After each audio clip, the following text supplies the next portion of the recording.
ఇష్టమైన ఉదయ కాలంలో దేవుడు ఏర్పాటు చేయబోతున్న వాక్య భాగాన్ని మనం చదువుకుందాం. యెషయా గ్రంథము 28వ అధ్యాయము 16వ వాక్యాన్ని మనం చదువుకుందాం. యెషయా 28:16. ప్రభువు యెహోవా ఇలాగు సెలవిచ్చుచున్నాడు, సియోనులో పునాదిగా రాతిని వేసిన వాడు నేనే. అది పరిశోధింపబడిన రాయి, అమూల్యమైన కల్రాయి, బహు స్థిరమైన పునాది రాయి, మూల రాయి ఉన్నది. విశ్వసించువాడు కలవరపడడు. దేవుని నామానికి మహిమ కలుగును గాక.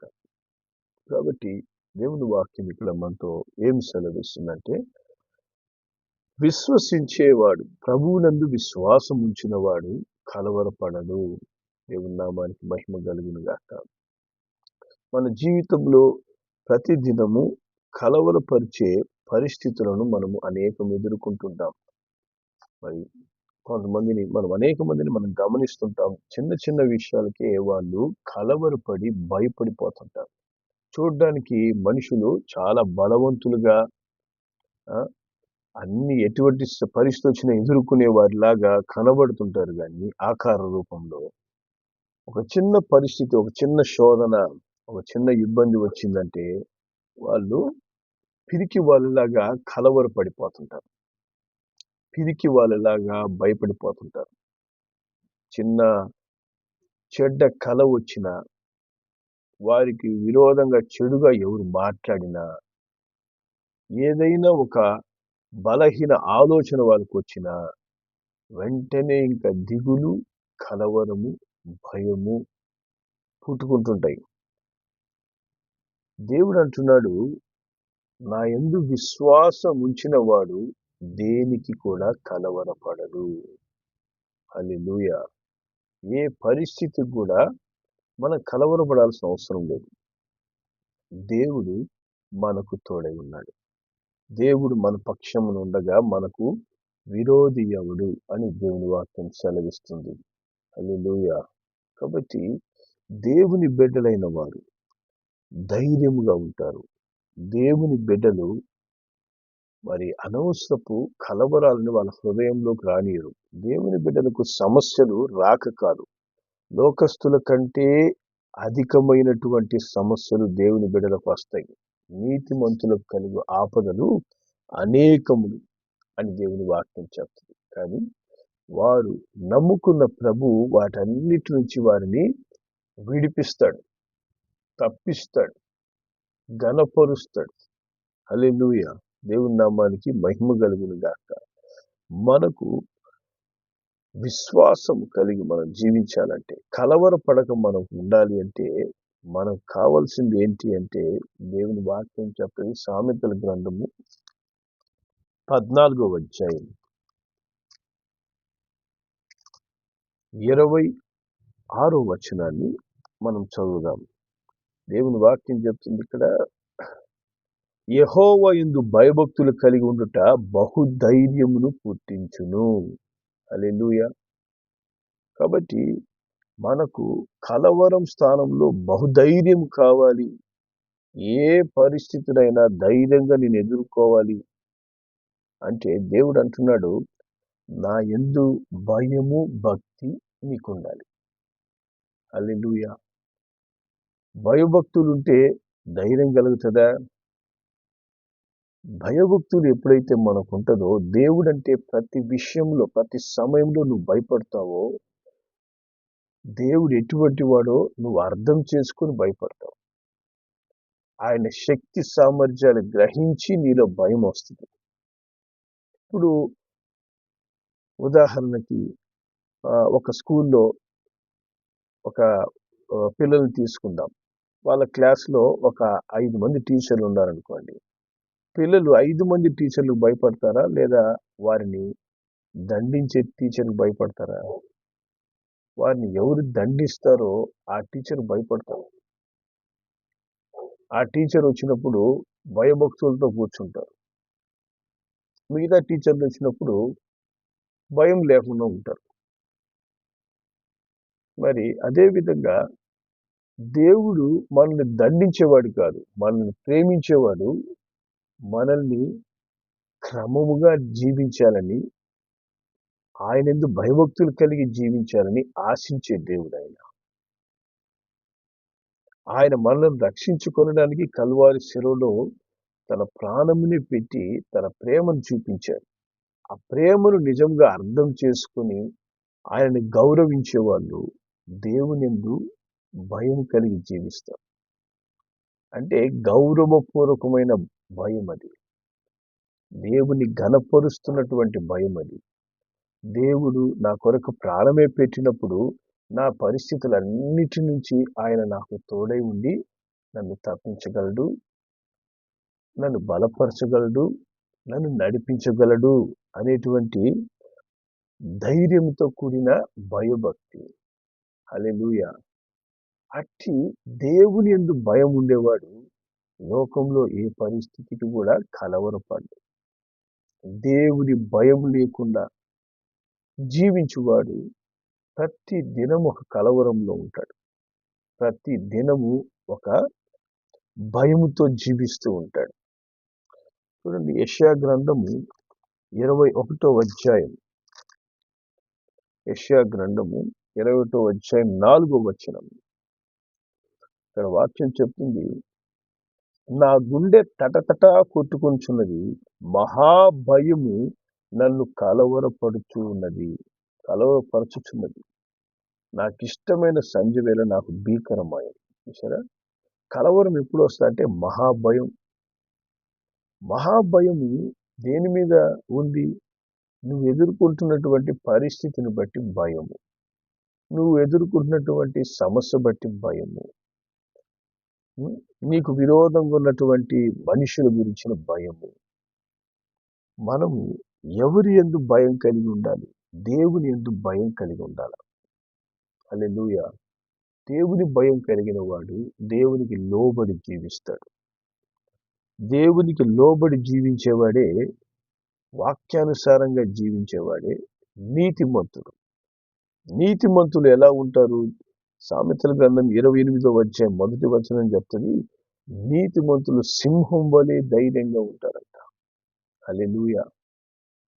సింహానికి ఏ విధంగా భయం లేకుండా ధైర్యంగా ముందుకే అది వెళ్తుందో, ఎంతమంది శత్రువులు దాన్ని చుట్టుకొని ఉన్నా కూడా సింహానికి సామాన్యంగా అసలు భయం అనేది ఉండదు. సింహానికి నేరుగా పోయి పరిస్థితిని ఎదుర్కొంటది. సో నీతిమంతుడు దేవుని యందు భయము భక్తి కలిగిన వాడు సింహం వలె ధైర్యంగా ఉంటాడట. హల్లెలూయా. మరి 1 సమూయేలు గ్రంథము 17వ అధ్యాయంలో మరి ఇశ్రాయేలుల భయం అంతటిని, అంటే ఇశ్రాయేలు యొక్క విశ్వాసమును కలవరపరిచే పరిస్థితి వారు ఒకటి ఎదుర్కొంటారు. ఏంటంటే గొల్యాతు అనే వ్యక్తి వస్తుంటాడు. ఆ వ్యక్తి అంటాడు, ఆ వ్యక్తి సుమారుగా 9 అడుగుల పైన ఎత్తు కలిగినటువంటి ఒక ఆజానుబాహుడైనటువంటి వ్యక్తి, పెద్ద యుద్ధశూరుడు. మరి అతను వచ్చి ప్రతి దినము వచ్చి నాకు అక్కడ ఉన్నటువంటి ఇశ్రాయేలుతో సైన్యముతో మాట్లాడుతున్నాడంట. ఏమని? మీరు నన్ను ఒక్కడిని ఓడించండి, మీలో ఒక్కడిని నాతో యుద్ధం చేసేది పంపించండి, నన్ను ఓడించమని చెప్పండి, మేమందరం నీకు దాసులు అవుతాం, లేదంటే మీరు మాకు దాసులైపోవాలి, మరి నన్ను ఓడించేవాడు ఎవడు లేడు అంటూ అతడు ప్రతి దినము వచ్చి నిలబడుతున్నాడంట. దేవుని వాక్యం చెప్తుంది 17వ అధ్యాయం 11వ వచనంలో, 1 సమూయేలులో, సౌలును ఇశ్రాయేలు వారందరూ ఆ ఫిలిష్తీయుని మాటలు విన్నప్పుడు బహుభీతులైరి. బహుభయం, మహాభయం. ఈ మహాభయం ఏం చేసిందంట? ఆ గొల్యాతుని చూడగానే సౌలు ఇశ్రాయేలులకి వారికి దేవుడి మీద ఉన్నటువంటి విశ్వాసం పోయింది, దేవుని మీద ఉన్నటువంటి నమ్మకం పోయింది.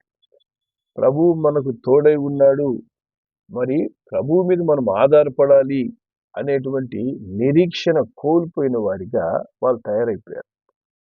ఈ దినము కూడా మీ యొక్క పరిస్థితులు దేవుని మీద ఉన్న విశ్వాసాన్ని తీసివేస్తున్నాయా? సమస్యను చూసి నువ్వు భయపడిపోతున్నావా? సమస్యే నువ్వు ఆ, కోరుకుంటూ సమస్య గురించే ఆలోచిస్తూ ఒక పిరికితనంలోకి నీ జీవితం వెళ్ళిపోతుందా? మరి సమస్య నీ యొక్క ఆరంభం నుంచి నీతో లేదు. నువ్వు ఈ లోకంలో జన్మించినప్పటి నుంచి సమస్య నీ వెంట రాలేదు. ఈరోజు నువ్వు కొన్ని పరిస్థితుల వల్ల, కొన్ని తప్పిదాల వల్ల కావచ్చు, లేక కొన్ని ఆలోచన లేకుండా చేసుకున్నటువంటి నిర్ణయాల వల్ల కావచ్చు, ఏదో ఒక సమస్య ఉత్పన్నమై ఉండొచ్చు. అంత మాత్రం చేత నేను పుట్టినప్పటి నుంచి ఇదే సమస్య నాలో ఉంది, ఇదే సమస్యతో నేను ఎదుర్కొంటున్నాను, దీని నుంచి నేను బయటికి రాలేను అనే విధమైనటువంటి తలంపు మనల్ని ఎప్పుడు కూడా విశ్వాసంలో నిలబెట్టలేదు, ధైర్యాన్ని కలగచేయలేదు. దేవుని యందు భయభక్తులు కలిగి ఉన్నప్పుడు మనలో ఉన్న భయం మనల్ని విడిచిపెడుతుంది. ఇక్కడ కూడా ఆయన ఏం చేస్తున్నాడు? మరి వచ్చి వారి ముందు నిలబడుతున్నాడంట. వచ్చి వారి ముందు నిలబడి నన్ను ఓడించండి అని అడుగుతున్నాడు. ఈ విధంగా దేవుని వాక్యం చెప్తుంది 16వ వచనంలో, 17, 16లో ఆ ఫిలిష్తీయుడు ఉదయము సాయంత్రం బయలుదేరి 40 దినములు తను తాను అగపరుచుకొంచు వచ్చాను. కాబట్టి ఉదయము సమస్యే, సాయంత్రము సమస్యే. కొంతమందికి దినమంతా సమస్యే. ఆ సమస్యల గురించే వారి జీవితము గడిచిపోతుంది. ఆ సమస్యలు ఏమవుతాయి? వాళ్ళకి ఇంకా పెద్ద సమస్యలు తీసుకొచ్చి అనవసరమైన వ్యాధులు, బాధలు, ఇంకా ఎక్కువగా ఇబ్బందులు ఎదుర్కొంటుంటారు. విశ్వసించేవాడు కలవరపడ్డు. ఈ లోకంలో సమస్యలు లేని వ్యక్తి ఎవ్వరు లేరు. ప్రతి ఒక్కడికి ఏదో ఒక సమస్య. మరి కోరి సమస్యలు తెచ్చుకున్న వాడికి కొంచెం ఎక్కువ సమస్యలు ఉంటాయి. అయినా కూడా ఆ సమస్యలన్నిటి నుంచి తప్పించడానికి, నీ యొక్క ప్రతి పరిస్థితి నుంచి తప్పించడానికి ప్రభు నీకు ఎప్పుడు కూడా సహాయం చేయడానికి సిద్ధంగా ఉన్నాడు. మనము ఆయనందు విశ్వాసం ఉంచి దేవుడు నాకు సహాయం చేస్తాడని ఒక నిరీక్షణ మనలో ఉంటే వాటి నుంచి మనం తప్పించబడగలం. ఇక్కడ 40 దినాలు ఆ ఫిలిష్తీయుడు వస్తుంటే ఉదయం సాయంత్రం సమస్య. ఉదయం నిద్రలేయంగానే ఫిలిష్తీయుడు కనిపిస్తాడు, రాత్రి పడుకోబోయే ముందు ఫిలిష్తీయుడు కనిపిస్తాడు. అట్లా ప్రతి రోజు కనిపిస్తున్నాయంట. మనకు కూడా ప్రతిరోజు కనిపిస్తున్నాయి. దేవుడు కనపడకుండా మన సమస్య మన కంటికి, దేవుని భయం లేకుండా మన సమస్య మన కంటి ముందు. ఉదయం కనపడుతుంది, రాత్రి కనపడుతుంది. ఉదయం కనపడుతుంది, రాత్రి కల్లో వచ్చేస్తుంది. ఈ విధంగా ఎవరుంటారంటే దేవుని భయం లేని వాళ్ళు, ప్రభువు యందు నిరీక్షణ ఉంచిన వాళ్ళు సమస్యలో ప్రభువుని ఆరాధిస్తారు. సమస్యను జ్ఞాపకం చేసుకోరు, సమస్యను తప్పించే దేవునిని జ్ఞాపకం చేసుకుంటారు. ఆ సమస్య నుంచి విడుదలిచ్చే దేవునిని ఆరాధిస్తూ ఉంటారు. సమస్యలు తీరిపోయినాయని కాదు, ఆ సమస్యలో నన్ను దేవుడు తప్పించాడు అని నమ్మి ప్రభుని ఆరాధిస్తారు వాళ్ళు. హల్లెలూయా. అందుకే అటువంటి వ్యక్తి ఇక్కడ ఒకడు వచ్చాడంట. ఆయనే దావీదు. అతను మనకందరికి మాదిరి. మనమందరం ఏ మాదిరి తీసుకుంటామంటే సౌలు, ఇశ్రాయేలుని తీసుకుంటాం. అందుకే ప్రతిరోజు ఉదయం నిద్రలేని సమస్య, రాత్రి పడుకున్నప్పుడు సమస్య. ఇక్కడ దావీదు కూడా వచ్చాడు ఆ సమస్యను చూడడానికి. వీళ్ళు 40 రోజులుగా ఎటువంటి యుద్ధం చేస్తున్నారు, ప్రతిరోజు ఆయనకు పోయి చూడడం, యుద్ధంలో ఆయన గొల్లియాతు చూడగానే వెనక్కి వచ్చేయడం, ఇదే వాళ్ళు చేసే యుద్ధం. కాబట్టి ఇతను వచ్చి ఏం చేస్తున్నాడు? ఇతను కూడా విన్నాడంట. 23వ వచనం చెప్తుంది, దావీదు కూడా ఆ మాటలు విన్నాడు. కానీ ఇతనిలో భయం రాలేదు. ఇతనిలో ఆ మాటలు వినగానే ధైర్యం వచ్చింది. 32వ వచనంలో ఆయన అంటాడు, ఈ ఫిలిష్తీయుని బట్టి ఎవరి మనసు కృంగ నిమిత్తం లేదు, మీ దాసుడినైన నేను వానితో పోట్లాడుదనని దావీదు చెప్తున్నాడంట.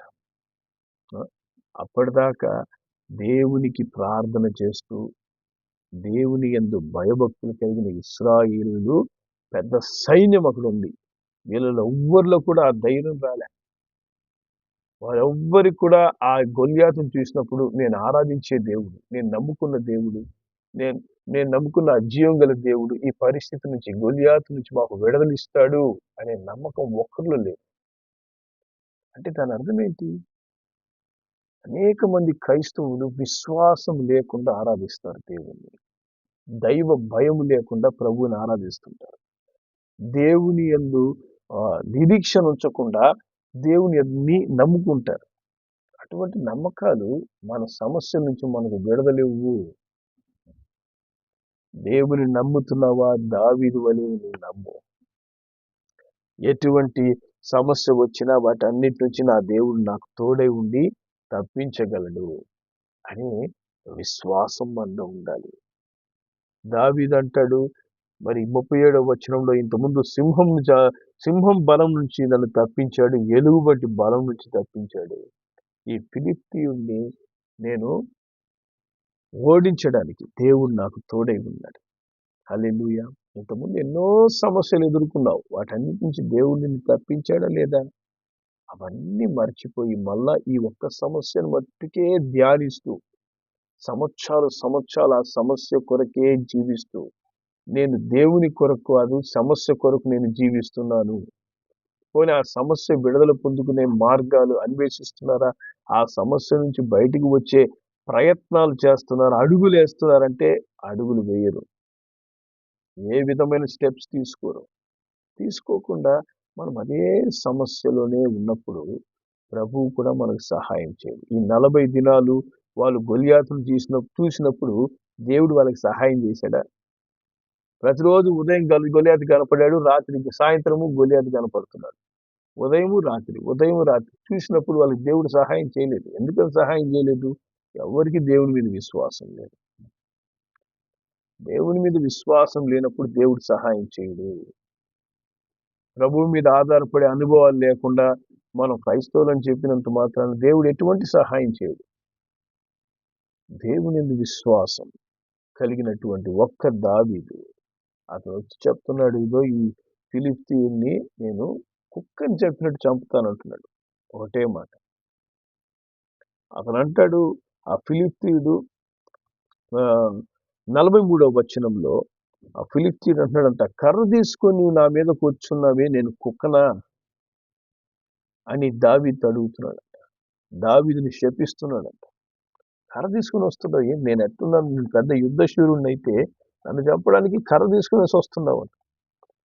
దావీదు అంటాడు, నువ్వు కత్తి ఈట తీసుకుని వస్తున్నావు, కానీ నిన్ను తల నరకడానికి లేదా నిన్ను ఓడించడానికి సైన్యములకు అధిపతి అయిన యెహోవా నామమున నేను వస్తున్నాను అంటున్నాడు. హల్లెలూయా. యుద్ధము యెహోవాది అని సమస్యను ఎదుర్కొంటున్నాడు అతను. హల్లెలూయా.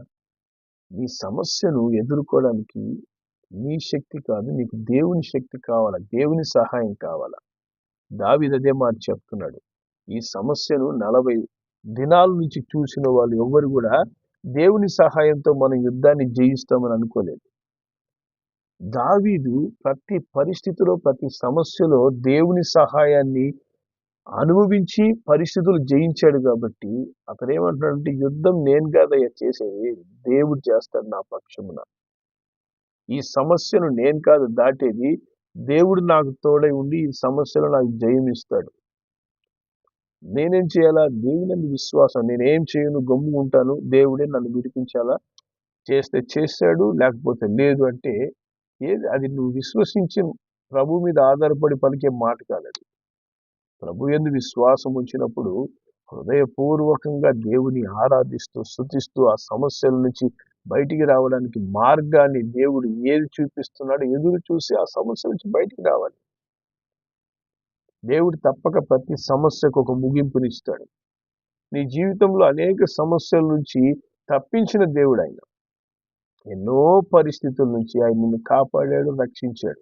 మరి వాటన్నిటి నుంచి నీ శక్తితో తప్పించుకున్నట్లు ఇప్పుడు పరిస్థితి నుంచి మరి తప్పించుకోవడానికి నా శక్తి చాలదనే విధంగా ఎందుకు మనం ప్రవర్తిస్తున్నాం? ఎందుకంటే ప్రభు యందు విశ్వాసం తగ్గిపోయింది, దేవుని యందు భయభక్తులు తగ్గిపోతున్నాయి. కాబట్టి మనం ఏం చేయాలి? దేవుని యందు విశ్వాసంలో మొట్టమొదట నిలబడాలి, ప్రభువు యందు నిరీక్షణ ఉంచాలి. దావీదు దేవుని యందు విశ్వాసం ఉంచి అతను ఏం చేస్తున్నాడు, ఒకే ఒక రాయి తీసుకొని మరి 49, 50 వచనాల్లో చదివితే తన సంచిలో చెయ్యి వేసి అందులో నుండి రాయి ఒకటి తీసుకొని వడిసెలతో విసిరి ఆ ఫిలిష్తీయుని నుదుట కొట్టెను. ఆ రాయి వాని నుదురు చొచ్చినందున వాడు నేలను బోర్ల పడెను. దావీదు ఫిలిష్తీయుని కంటే బలాఢ్యుడై ఖడ్గము లేకయే వడిసెలతో రాతితోను ఆ ఫిలిష్తీయుని కొట్టి చంపెను. చూసారా, దావీదు ఒక రాయితో ఫిలిష్తీయుని కంటే బలవంతుడై గెలిచాడంట. హల్లెలూయా. ఫిలిష్తీయుని కంటే బలవంతుడిగా ఎప్పుడు తయారయ్యాడు? నీ సమస్య కంటే బలవంతునిగా నువ్వు ఎప్పుడు తయారవుతావు? దేవుని యందు విశ్వాసం ఉంచి పరిస్థితిని ఎదుర్కొన్నప్పుడు. దేవుని యందు విశ్వాసం ఉంచి నీ ప్రతి పరిస్థితిని ఎదుర్కొనే అనుభవం నీకు ఉండాలి. ప్రతి పరిస్థితిలో దేవుడు నన్ను బలపరుస్తాడు, నేను దేవుని మీద ఆధారపడి ప్రతి పరిస్థితిని ఎదుర్కొంటానని దావీదులాగా ఎదుర్కొన్నప్పుడు సమస్య పెద్దదా, దావీదు బలవంతుడా? ఖచ్చితంగా సమస్య పెద్దది. వాడు 9 అడుగుల పైన ఎత్తు. దావీదు యవనస్తుడు, చిన్న పిల్లవాడు, సరిగా యుద్ధం చేయడం రాదు, కత్తి పట్టుకోవడం తెలీదు. మనం కూడా ఏంటంటే సమస్యను జయించడానికి మనకి ఎట్టి సామర్థ్యం లేకపోవచ్చు, కానీ దేవుడే మన బలం, దేవుడే మన శక్తి. దేవుడు మనకు తోడై ఉన్నప్పుడు అన్ని పరిస్థితుల నుంచి మనం జయం పోగలం. దేవుని మీద ఆధారపడే అనుభవాలు మనకు రావాలి.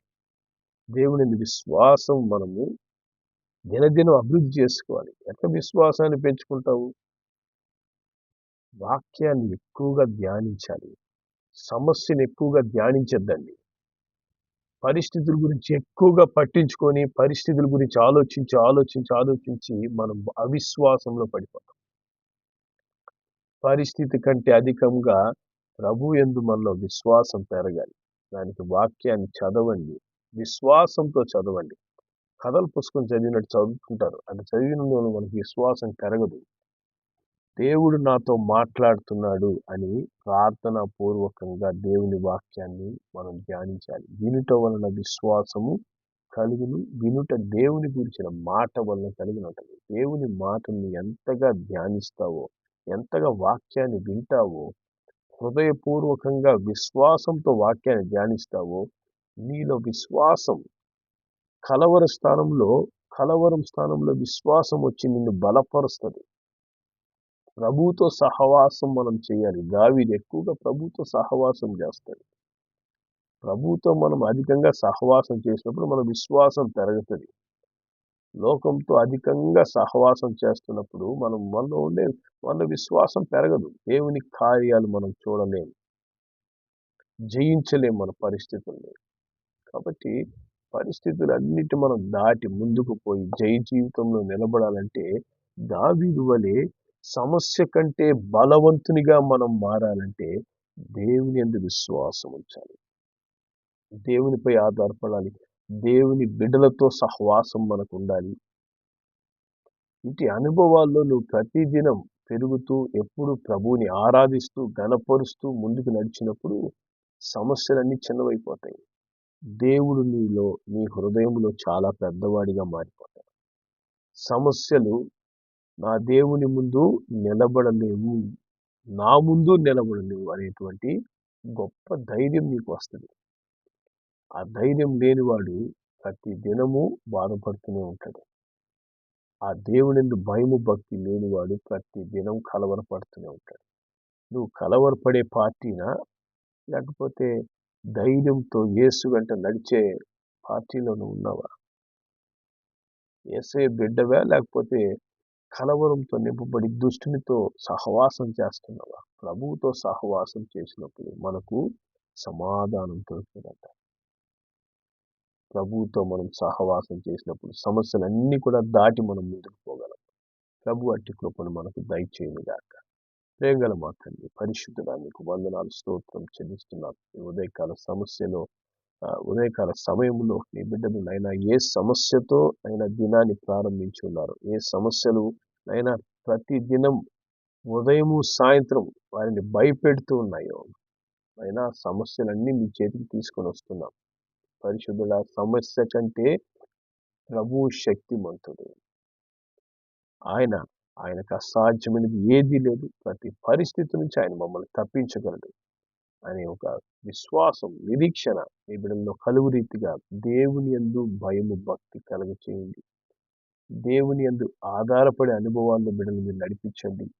ఈ రక్షణ కార్యాలు ఆయన ఆశ్చర్యకరంగా ప్రతి దినం అనుభవించే రీతిగా ఆయన బిడ్డలు ప్రభు యందు విశ్వాసం ఉంచడం ద్వారా సమస్యలన్నింటిలో దేవుని శక్తివంతమైన కార్యాలు అనుభవించి నేను మహిమపరిచే కృపదాయి చేయమని ఆయన మీ దయగల హస్తానికి మీ బిడ్డలు అప్పగిస్తూ యేసు నామములో ప్రార్థిస్తున్నాను తండ్రి. ఆమేన్.